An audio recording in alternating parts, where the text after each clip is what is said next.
शब्दहरूको स्वर र भावनाको यो सागरमा यहाँहरूलाई हार्दिक स्वागत छ। स्वर सागरमा आज हामी सानु शर्माद्वारा लिखित उपन्यास अर्थको 9औं भाग लिएर उपस्थित भएका छौँ।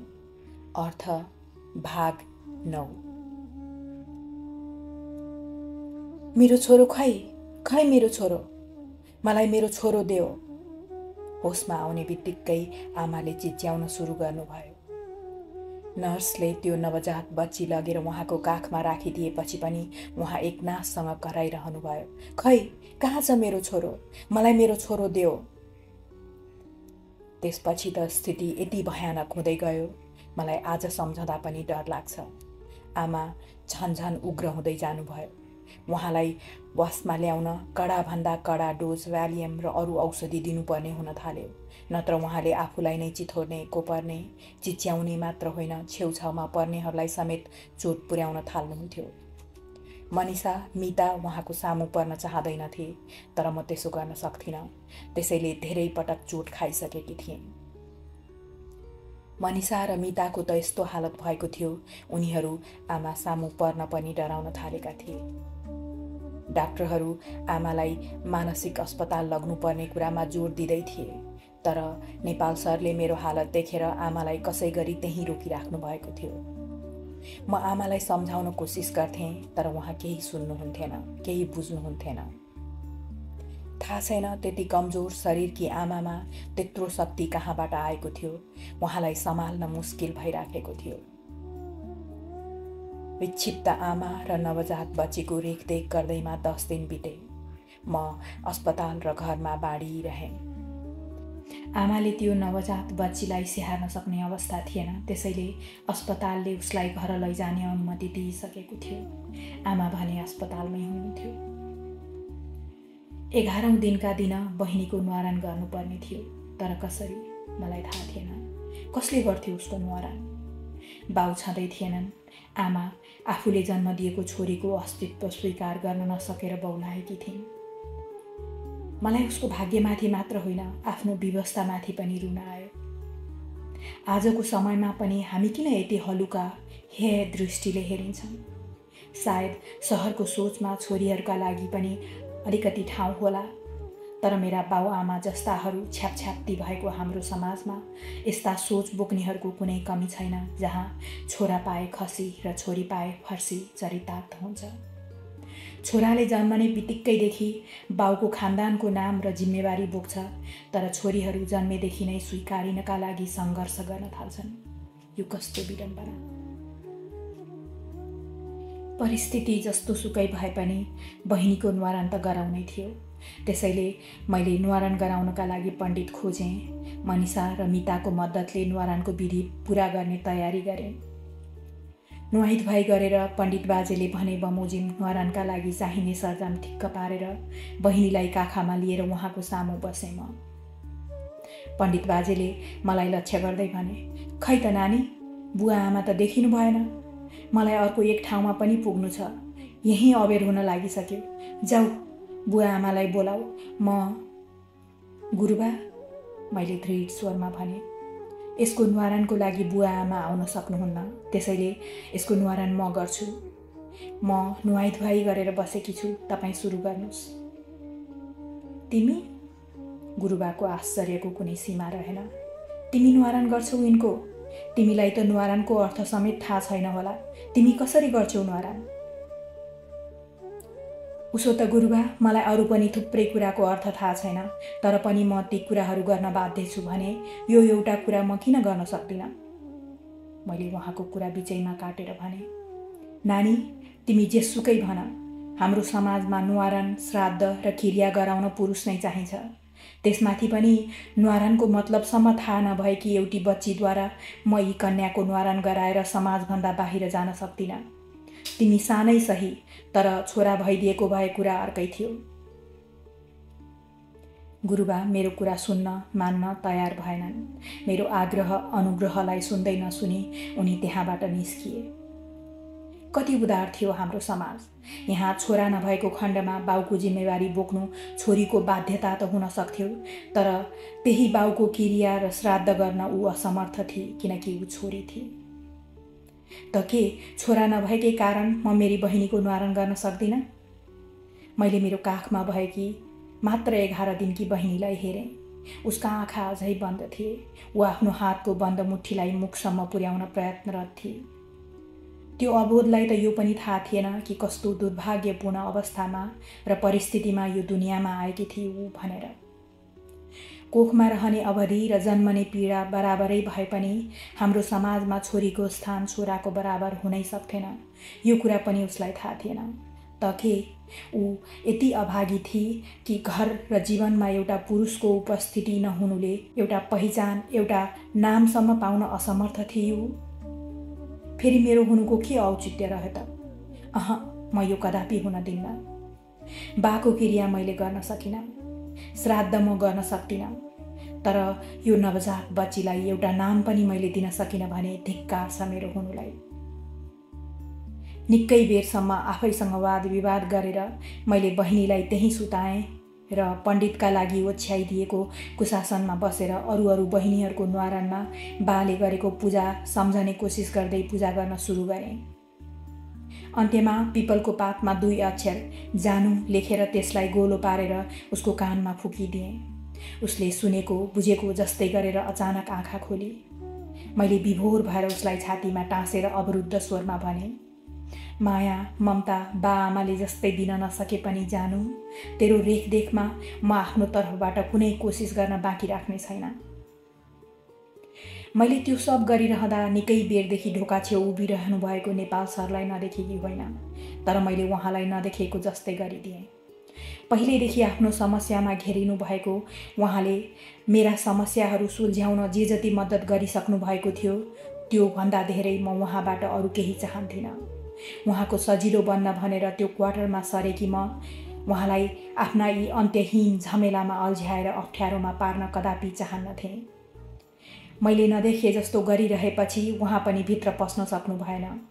उहाँ चुपचाप बाहिर निस्किनु भयो। म जानुलाई अँगालेर रोइरहेँ। मनिषा, मिता र मानी सानो मुख लगाएर मेरो छेउछाउमा आएर बसे। आमाको हालतमा सुधार आउने कुनै सम्भावना नै नरहेपछि हारथाक भएर हामीले उहाँलाई मानसिक अस्पताल पुर्याउनै पर्यो। 2 महिना यसरी बिते, मानौँ 2 शताब्दी। म बिस्तारै सामान्य हुँदै थिएँ।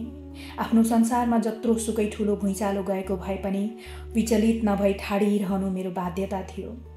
चोटले थिलो हुँदा पनि मुस्कुराउनु मेरो बाध्यता थियो, किनकि मेरो बाँच्नुको हाँस्नुको अर्थ जीवित रहनु होइन, मसँग जोडिएका जीवनलाई जीवित राख्नु थियो। त्यसपछिका दिनहरूमा पनि म उस्तै सामान्य हिसाबले काममा जान्थेँ, बहिनीहरूको रेखदेख गर्थेँ, नेपाल सरको घरको ख्याल गर्थेँ, अदिति म्यामको एक्लोपन बाँड्थेँ, उहाँको खालीपनलाई आफ्नो उपस्थिति र साथले भरिदिन्थेँ, अनि फुर्सदको बेला अस्पतालमा गएर आमाको साथमा बसेर चुपचाप आँसु बगाउँथेँ। यिनै व्यस्तताहरूसँग जुझ्दै स्कुल जाने दिन पनि आइपुग्न लागेको थियो। थपिएको जानुको जिम्मेवारीको कारण पहिले त सोचेँ अब अगाडि पढ्न सक्दिनँ, तर फेरि लाग्यो अब त झन् मैले पढाइ पुरा गर्न आवश्यक थियो। जानु हामीसँगै क्वार्टरमा भए पनि आमाको बसाई भक्तपुरको मानसिक अस्पतालमै थियो। मनिषा, मिता अस्पताल जानै मान्दैनथे। आमाको रौद्र रूप देखेर तर्सिएका उनीहरूको डर अझै कम भएको थिएन, तर म हरेक दिन त्यहाँ पुग्थेँ, उहाँको रेखदेख गर्थेँ, खानेकुराहरू खुवाउँथेँ, कपाल कोरिदिन्थेँ। यो क्रममा कतिपटक त औषधिको प्रभावले उहाँ शान्त रहनुहुन्थ्यो भने कति बेला उहाँको आक्रोशको ज्वालामुखी यसरी फुट्ने गर्थ्यो, म त्यसको चपेटामा पर्थेँ। उहाँको हालत जतिसुकै डरलाग्दो भए पनि म तर्केर भाग्न सक्थिनँ, बरु गएर उहाँलाई अँगाल्थेँ, सम्झाउने कोसिस गर्थेँ। शनिबारको दिन थियो त्यो। दिउँसो उता घरको काम सकेर क्वार्टरमा फर्किन लाग्दा अदिति म्यामले भन्नुभयो, जिया तिमीसँग कुरा गर्नु थियो, एकछिन हाम्रो कुरा सुन्छौ? नेपाल सर पनि त्यही हुनुहुन्थ्यो। दुवैजना निकै गम्भीर देखिनुहुन्थ्यो। मैले उहाँहरूलाई पालो हेर्दै बिस्तारै सोधेँ, के कुरा थियो र म्याम? म गएर उहाँहरूले इसारा गरेको म्यामको व्हील चेयर छेउको सोफामा बसिसकेपछि नेपाल सरले कोमल स्वरमा भन्नुभयो, जिया म जे भन्दैछु त्यो ध्यानपूर्वक सुन अनि निर्णय गर। तिम्रो निर्णय जेसुकै भए पनि हाम्रो सम्बन्धमा कुनै फरक पर्ने छैन। हामी तिम्रो निर्णयलाई मनले स्वीकार गर्नेछौँ। उहाँ केही बेर अडिनुभयो।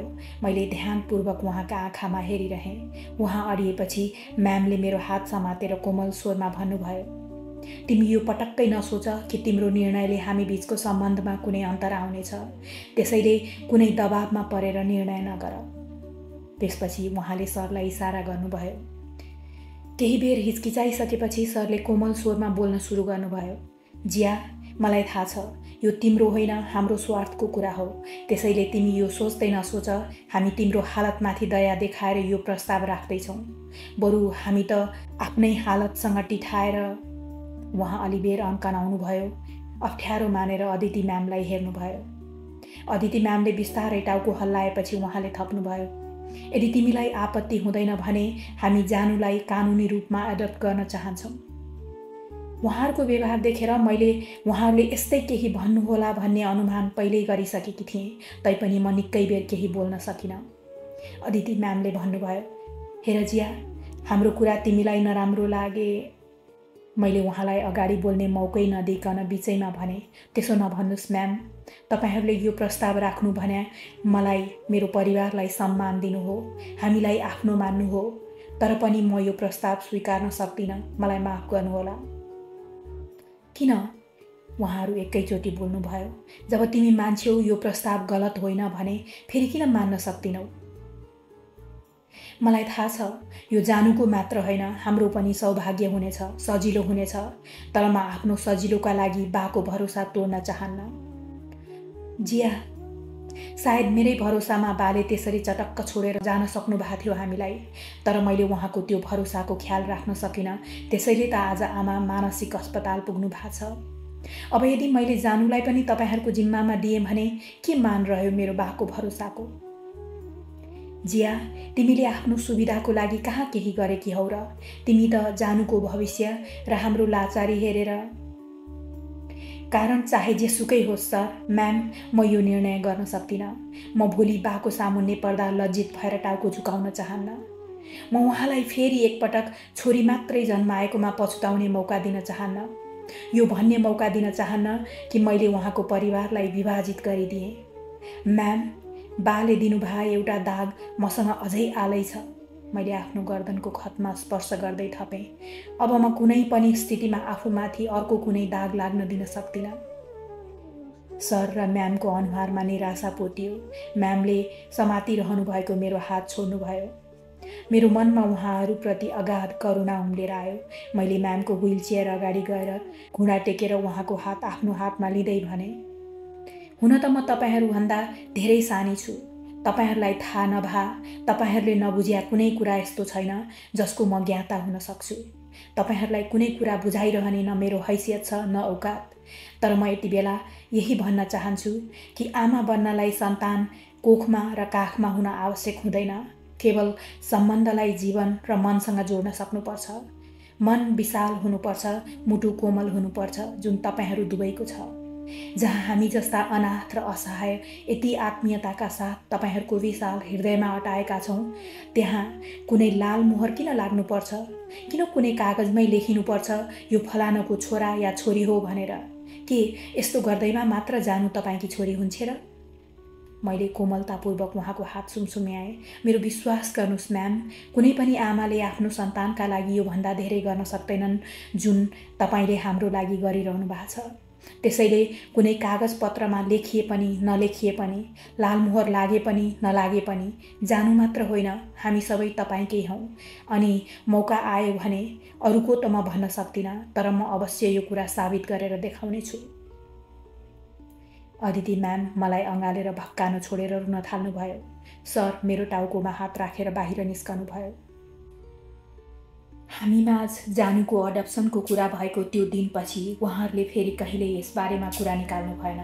तर हामीप्रति म्यामको व्यवहार झनै आत्मीय हुँदै गयो।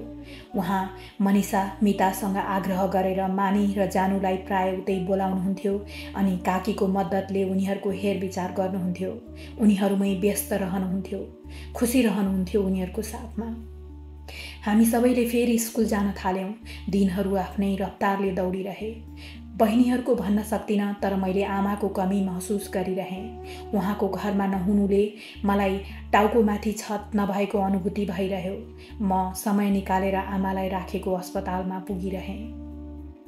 त्यो फागुनको दोस्रो हप्ता थियो। त्यस दिन कामबाट फर्किएर आएर जानुलाई काखमा लिँदा उसको जिउ रन्केको पाएँ मैले। भोलिपल्ट उसको ज्वरो झनै बढेकोले म स्कुल नगएर उसलाई लिएर डाक्टरकोमा गएँ। डाक्टरले उसलाई राम्ररी जाँचेर न्युमोनिया भएको र यति सानो बच्चालाई न्युमोनिया हुनु राम्रो लक्षण नभएको कुरा सुनाए।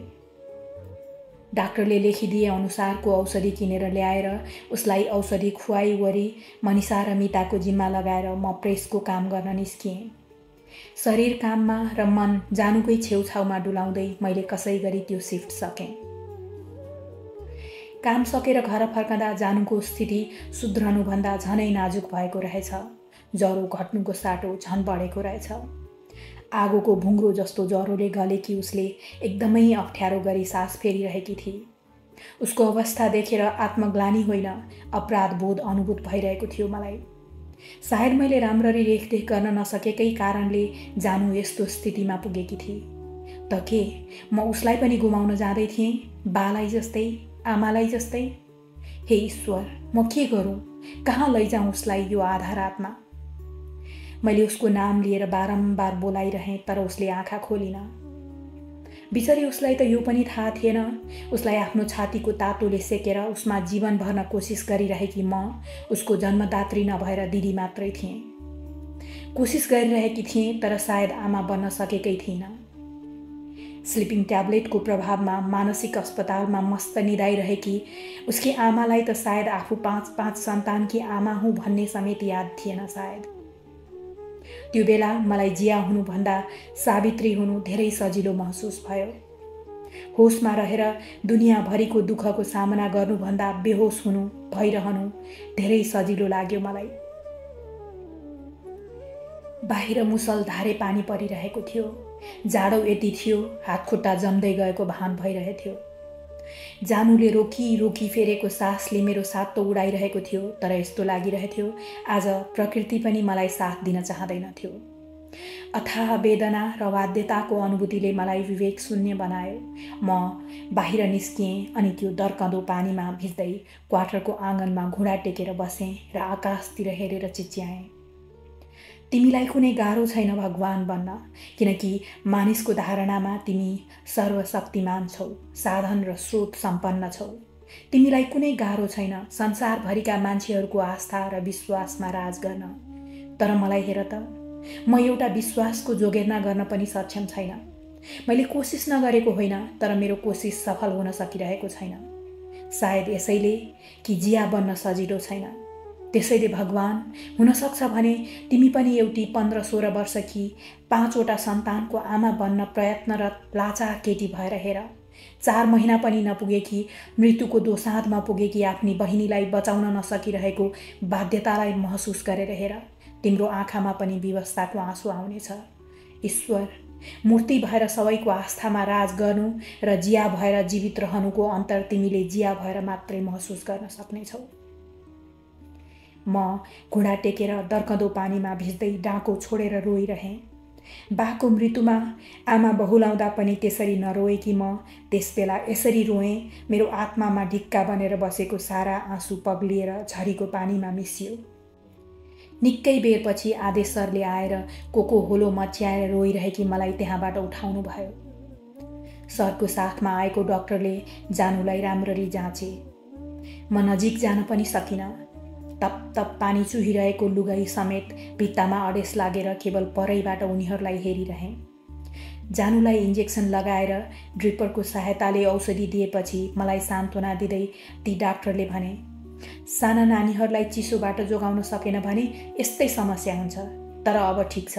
केही बेरपछि इन्जेक्सन र औषधिको प्रभावले यिनको सास व्यवस्थित हुनेछ, तर चिसोबाट चाहिँ जोगाएर राख्नुपर्छ यिनलाई। एकपटक यो ठिक भइहालोस् डाक्टर साहब, त्यसपछि म यो स्थिति फेरि आउन दिने छैन, मैले आँसु पुस्दै दृढ स्वरमा भने। अहिले त मैले साथमा ल्याएको औषधि चलाइदिएको छु, तर केही थप औषधि पनि किन्न पर्ने हुन्छ। म केही छैन, त प्रेस्क्रिप्सन लेखेर दे, औषधि म ल्याउँछु, सरले भन्नुभयो अनि मतिर हेरेर भन्नुभयो। अब त लुगा फेर जिया, चिसो लागेर तिमी नै बिरामी भयो भने जानुको ख्याल कसरी राख्न सकौली? लुगा फेर अनि चिया खुवाऊ डाक्टरलाई, आदेश सरले ठट्टा गरे झैँ गर्दै थप्नुभयो। यो चिसोमा ओछ्यानबाट जबरजस्ती थुतेर ल्याएको छु यसलाई, मनमनै कति सरापी राख्या होला बिचरोले। तातो चिया दिएपछि अलिकति भए पनि कम श्राप लाग्छ कि यसको? क्या यार, कस्तो कुरा गर्छस् तँ पनि? अब कहीँ नपाएर श्राप दिन्छु कि क्या हो म तँलाई? तर चियाका लागि मलाई कुनै आपत्ति छैन, डाक्टरले पनि हाँसे झैँ गर्दै भने। त्यत्रो बेरपछि पहिलोपटक मलाई जाडोको अनुभूति भयो। कोठामा भएको अर्को खाटमा मनिषा र मिता मस्त निन्द्रामा थिए। मैले बाहिर निस्केर कोठाको ढोका ढप्काइदिएँ र भान्जा कोठामा पसेर लुगा फेरेँ। अलि पर भएको खाटमा मानी निदाइरहेकी थिए। स्टोभ बाल्नु अघि म एकैछिन हिचकिचाएँ, तर फेरि स्टोभ सल्काएँ र चिया बसालेँ। चिया पिएर सकेपछि डाक्टरले फेरि एकपटक जानुलाई जाँचे। अब उसको सास अलि व्यवस्थित रूपले चल्न थालेको थियो, तर पनि डाक्टरको साथमा आदेश सर निकै बेर त्यहीँ बसिरहनु भयो। सरले त्यहीँबाट अदिति म्यामलाई फोन गरेर जानु ठिक भएको कुरा सुनाउनु भयो। जब आदेश सर डाक्टरको साथमा त्यहाँबाट निस्कनुभयो, तबसम्म जानुको स्थितिमा निकै सुधार आइसकेको थियो। डाक्टरले आफ्नो साथमा ल्याएको केही थप औषधि दिएर छोडेका थिए अनि भोलि बिहान एकपटक फेरि आएर जानुलाई हेरिदिने आश्वासन दिएका थिए।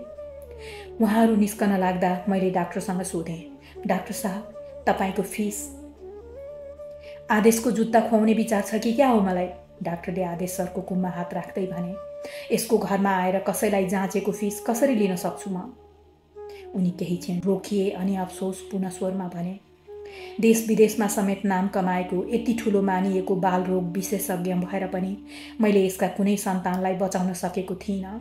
तर आज यसको घरको कम्पाउन्डभित्र यो बच्चीलाई यसरी ठिकठाक छोडेर जाँदा मलाई यस्तो महसुस भइरहेछ, मैले कमसेकम आदेशको एउटा सन्तानलाई बचाउन सफल भएँ।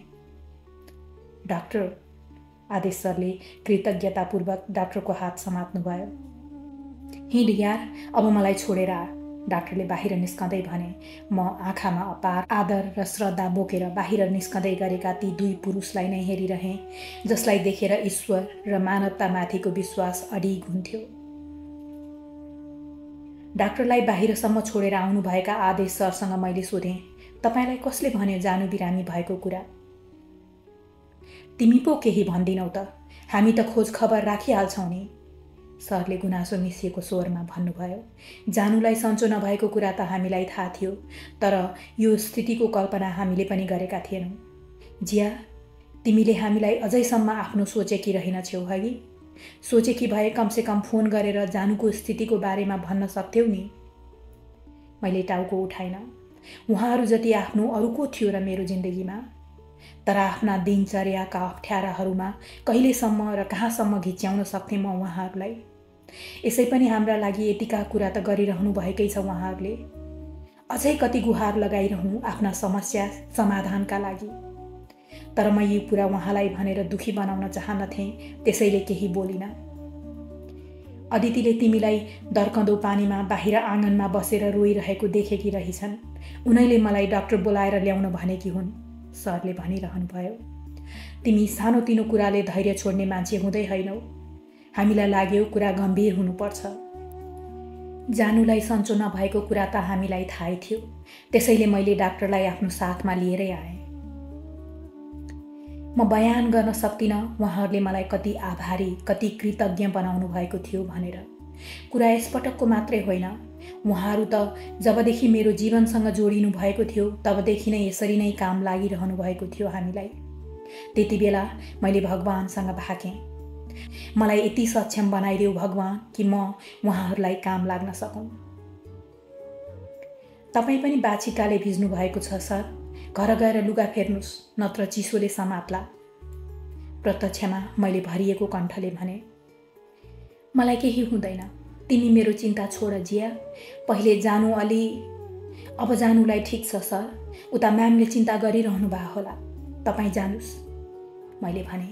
यदि केही भइहाल्यो भने म तपाईहरूलाई फोन गर्छु। पक्का? एकदम पक्का सर, मैले भावुक हुँदै भने। भन्दै नभनिकन त बाउआमाले समेत सन्तानको गाह्रो अप्ठ्यारो बुझ्दैनन्। अनुहार हेरेर मन छामेर कसैका कुरा बुझ्नलाई कि त भगवान हुनुपर्छ कि तपाईँहरू हुनुपर्छ। सर, भगवान सरहका तपाईँहरूसँग मेरो कुन कुरा लुकेका छन् र म लुकाउने कोसिस गरौँ? कोसिसै गर्दिनँ बरु। उहाँको अनुहार रोइहाल्नुहोला जस्तो देखिएपछि मैले हतारिँदै थपेँ। तपाईँहरूमाथि आफ्नो हक मानेकी छु, त्यसैले त म धन्यवाद पनि भन्दिनँ। सर भिजेका आँखाले मतिर हेरेर अलिकति मुस्कुराउनु भयो अनि मेरो टाउकोमा हात राखेर द्याट्स मच बेटर भन्दै बाहिर निस्कनु भयो। त्यसपछि मैले त्यस्तो स्थिति फेरि कहिल्यै आउन दिइनँ।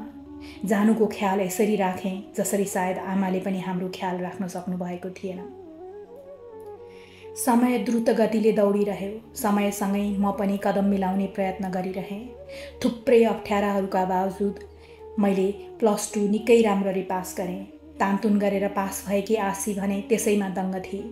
मलाई त्यो स्कुलको कम्पाउन्डमा पनि देख्न नचाहने प्रिन्सिपल सरले मेरो पिठ्यौँमा धाप मार्दै बधाई दिए अनि आफ्नो पहिलेको व्यवहारप्रति खेद प्रकट गरे। यो मेरो अर्को सफलता थियो जसलाई मैले त्यही दिन दिउँसो भक्तपुर अस्पतालमा गएर आमासँग बाँडेँ। तर उहाँले एकनाससँग सोधिरहनु भयो, भाइ खोइ? म आँसुले सरोवर भएर उहाँलाई हेरिरहेँ। जिया, भाइ खोइ? आमाका आँखाहरू टाढा कतै शून्यमा केन्द्रित रहे पनि यसपटक उहाँ भाइसँगै मेरो पनि नाम लिइरहनु भएको थियो। उहाँलाई अस्पतालमा ल्याएदेखि यो पहिलो पटक थियो जब उहाँको मुखबाट भाइ बाहेक अरू केही निस्केको थियो। मलाई लाग्यो आज फेरि मेरो नाम सार्थक भयो। यतिका समयपछि आमाको मुखबाट पहिलो पटक मेरो नाम निस्केथ्यो। त्यो पनि आजको दिन। म आमालाई अँगालेर निकै बेर त्यहीँ बसिरहेँ।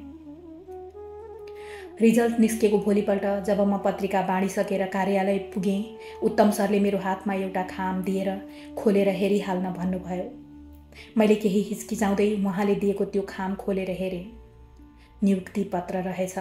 मलाई अर्थको कार्यालयमै बस्ने गरी कर्मचारी बनाइएको रहेछ। नियुक्ति पत्रसँगै मेरो नामको परिचय पत्र पनि थियो। एकैछिन म भाव विह्वल भएर ट्वाल्ल परेर त्यो परिचय पत्रलाई हेरिरहेँ जहाँ मेरो नाम लेखिएको थियो। मलाई बाको याद आयो। कमसेकम आजको दिनसम्म त बाँच्नु भएको भए हुने थियो उहाँ। छोरालाई सुब्बा बनाउने सपना देख्ने उहाँका आँखाले आज मलाई आफ्नै मेहनतले यहाँ पुगेको देखेपछि उसै गरी गर्वले उचालिन्थ्यो उहाँको शिर, जसरी छोरा सुब्बा हुँदा उचालिने थियो। मलाई आफ्नै पौरखले यहाँसम्म आइपुगेको देखेर उसै गरी उज्यालिने थिए उहाँका आँखा, जसरी छोराको उपलब्धिमा उज्यालिने थिए। या छोरीको उपलब्धिको कुनै माने नै हुने थिएन जसरी हाम्रो कुनै अस्तित्व थिएन उहाँको आँखामा। आँखा रसाउन तत्पर भएपछि मैले हतार हतार उत्तम सरसँग सोधेँ, अनि सर पत्रिका बाँड्ने काम नि? त्यसका लागि हामीले अहिलेसम्म कुनै जिया काम भेट्या छैनौँ, तर अब तिम्रो आवश्यकता यहाँ अफिसमा धेरै छ। उहाँले मुस्कुराउँदै भन्नुभयो। धन्यवाद सर, मैले कृतज्ञतापूर्वक भने। उहाँ केही बोल्नु भएन। राम्रै मार्क्स ल्याएर एसएलसी पास गरेकी मनिषाले कलेज जान सुरु गरी। म आफूले पनि पत्रकारिता विषय लिएर अगाडि पढ्न थालेँ।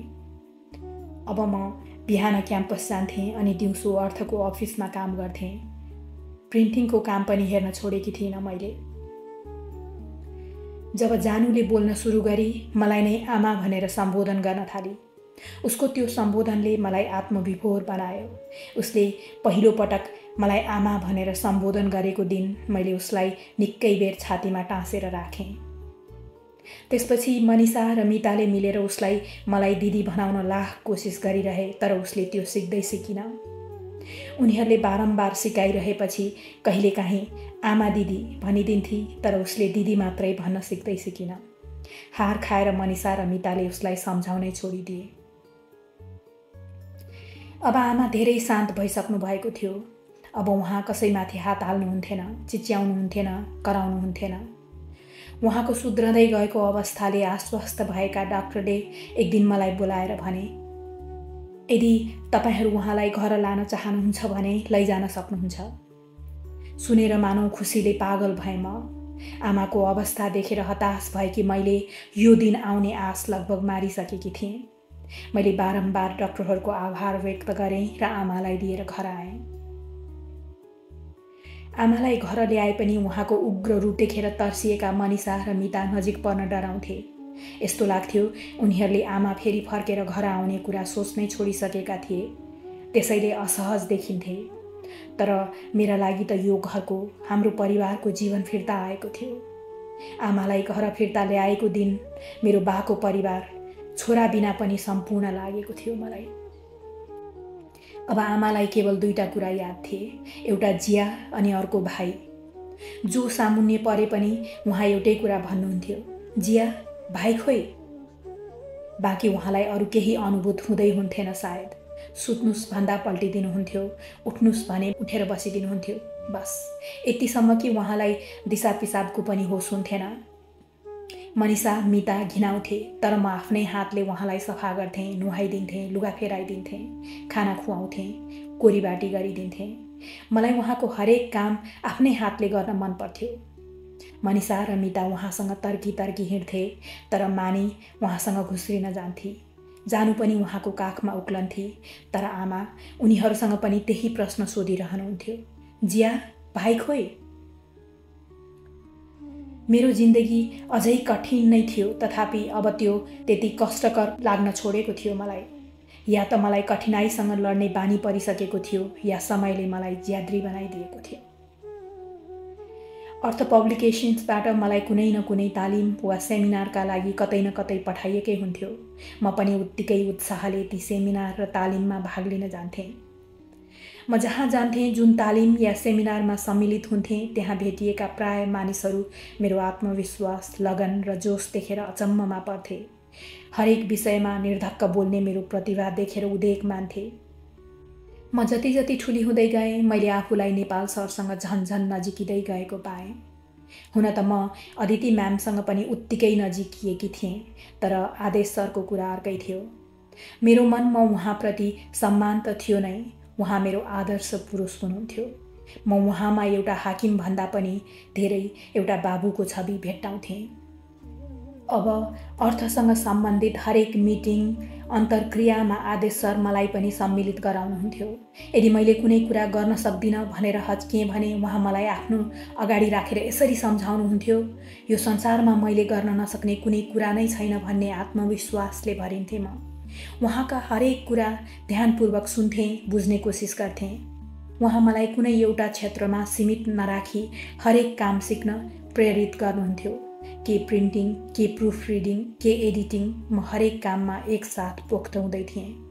हप्तामा 7 दिन अर्थमै व्यस्त हुने म घरमा अत्यावश्यक काम नपरेसम्म छुट्टी लिन्थिनँ। 5 दिन डबल सिफ्टमा काम गर्थेँ।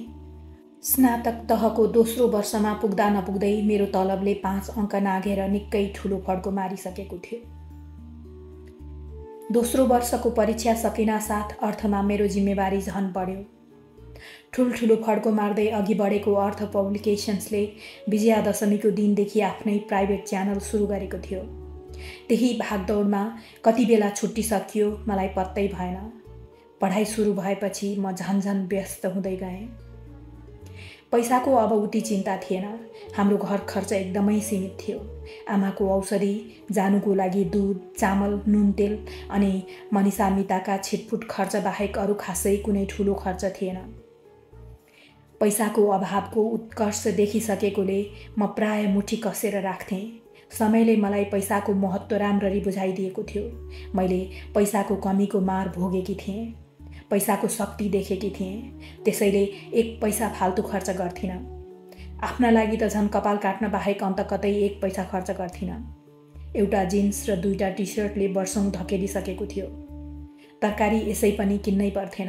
नेपाल सरको र हाम्रो परिवारलाई छेलो खेलो हुने तरकारी हामी क्वार्टर अगाडि र दायाँ बायाँको जग्गामा उब्ज्याउँथ्यौँ। घरमा खाएर नसकिएको ताजा साग सब्जी टिपेर लगेर फुच्ची मानी चोकको पसलमा बेचेर आउन समेत भ्याउँथे। मनिषा मिता भने उसले तरकारी बेच्न जाँदा नराम्रो मान्थे, लज्जित हुन्थे।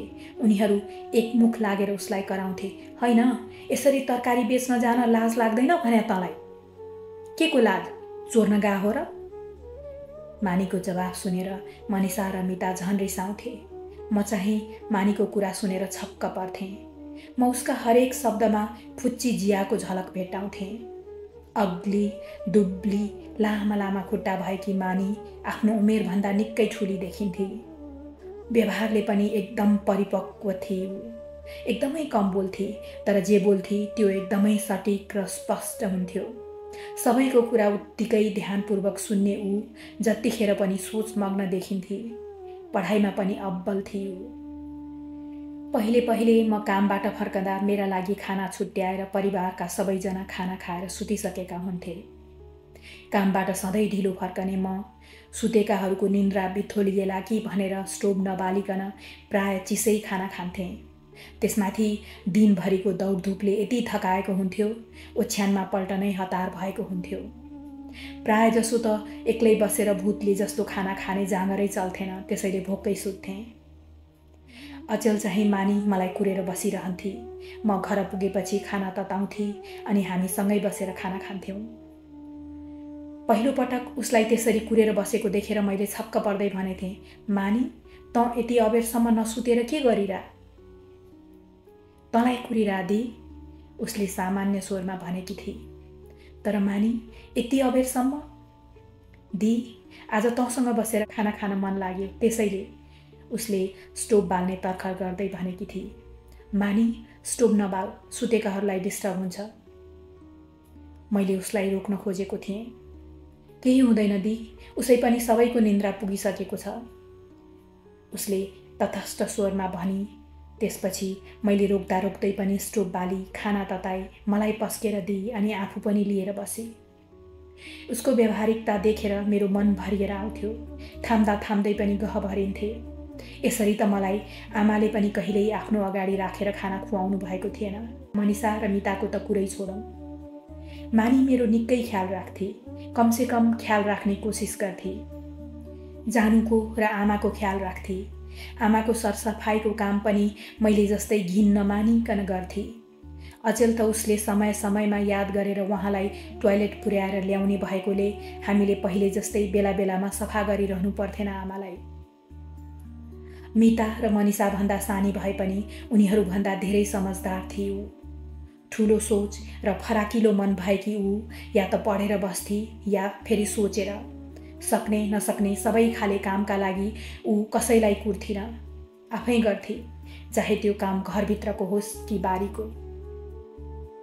म ट्याक्सीमा कहिल्यै पैसा खर्च गर्थिनँ। कार्यालयको कामको लागि कार्यालयकै गाडी थियो। आफ्नो काममा जान साइकल छँदै थियो। मेरो कमाईको राम्रै अंश ब्याङ्कमा जम्मा हुन्थ्यो। बाँकी म उही जिया थिएँ, रानी खर्कमा हुँदा जस्तै। केटाकै जस्तो छोटै पारेर काटेको केस, खुइलिएको जिन्स, च्यातिँदै सिलाउँदै गरिएको सर्ट, टी सर्ट, हाड छाला मात्र भएको शरीर। समयले लखेटिरहेकी मसँग आफ्नो बारेमा सोच्ने, आफ्नो ख्याल राख्ने एक थोपा समय हुन्थेन। म त पढाइ पनि यसकारण गरिरहेकी थिएँ ताकि बहिनीहरूको सुन्दर भविष्यको सपना साकार पार्न सकौँ, आमाको सजिलो बन्न सकौँ, आदेश सर र अदिति म्यामको अपेक्षाको मान राख्न सकौँ। अचेल, मनिषा र मिता प्राय मलाई अलि राम्रो लुगा लगाएर हिँड्न आग्रह गरिरहन्थे। भन्थे, दिदी, तेरो यो जिन्स र यो खुइलिएका टी सर्ट, कति दिन यही पुरानो लुगा लगाएर हिँड्छेस् त? अब त अलि गतिलो लुगा लगाएर हिँड्ने गर्न। अब त तँ सक्छेस् नि अलि सधैँ लुगामा पैसा खर्च गर्न, होइन? म केवल मुस्कुराउँथेँ, तर मानी बोल्थे। दिले आफ्ना लागि नयाँ लुगामा पैसा खर्चन थाली भने तिमीहरू चाहिँ के गर्छौ नि? मनिषा र मिता रिसाउँदै भन्थे, हेर दी, तैँले टाउकोमा टेकाएर यसले अरूलाई त मान्छे नै गन्दिन भन्या। उनीहरू मानीलाई कराउँथे, यति सानी भएर तँलाई मुखमा जे आयो त्यही बोल्न लाज लाग्दैन? अनि ठुलाहरूलाई लाज लाग्दैन ठुलो हुनुको अर्थ नबुझ्न, जिम्मेवारी र साथ सहयोगको माने नबुझ्न? यस्तो हुन्थ्यो मानीको जवाफ। मानी जति जति ठुली हुँदै थिए उति उति म प्रति सुरक्षात्मक हुँदै थिए। ऊ मेरा लुगा धुन्थे, जुत्ता पुछपाछ गरेर राखिदिन्थे। मैले के मन पराउँछु के मन पराउँदिन भन्ने कुराको ख्याल राख्थे। मेरो व्यस्तताका कारणले हामीहरूलाई एकसाथ बसेर खाना खाने मौका एकदमै कमजोर थियो, तर त्यो शनिबार हामी सबैजना एकसाथ खाना खान बसेका थियौँ। मानीले लट्टेको साग पकाएकी रहेछ। लट्टेको साग मलाई बाहेक अरू कसैलाई मन नपर्ने भएकोले हाम्रो घरमा कमै पाक्थ्यो। त्यस दिन आफ्नो भागमा आफूलाई मनपर्ने साग देखेर मैले खुसी भएर प्रतिक्रिया व्यक्त गर्न मुख मात्र के खोलेथेँ, मनिषा र मिताले एक स्वरमा भने, छी लट्टेको साग। बारीमा त्यत्रो तरकारी हुँदाहुँदै यो दाउरीले केही नभेटेर घाँसपात खोजेर पका हेर न। दाउरीलाई घरमा कसलाई के मनपर्छ भन्ने सुद्धा थाहा छैन। मैले आफ्नो मुख बन्द गरेँ। तिमीहरूलाई चाहिँ खुब थाहा छ नि, मानी च्याठी। त्यसैले त 365 दिन त्यही गर्छौ, पकाउँछौ जुन तिमीहरूलाई मनपर्छ। कहिले सोध्छौ मलाई के मनपर्छ भनेर? आमालाई र दिदीलाई के मनपर्छ भनेर कुरा गर्छन्। मनिषा र मिता केही बोल्न सकेनन्। सधैँ झैँ आँखामा टन्न आँसु भरिएकाले मैले टाउको उठाउन सकिनँ। आँखामा आँसु आउनलाई पनि मनले आफ्नो र बिरानो चिनेको हुनुपर्छ सायद। क्रमशः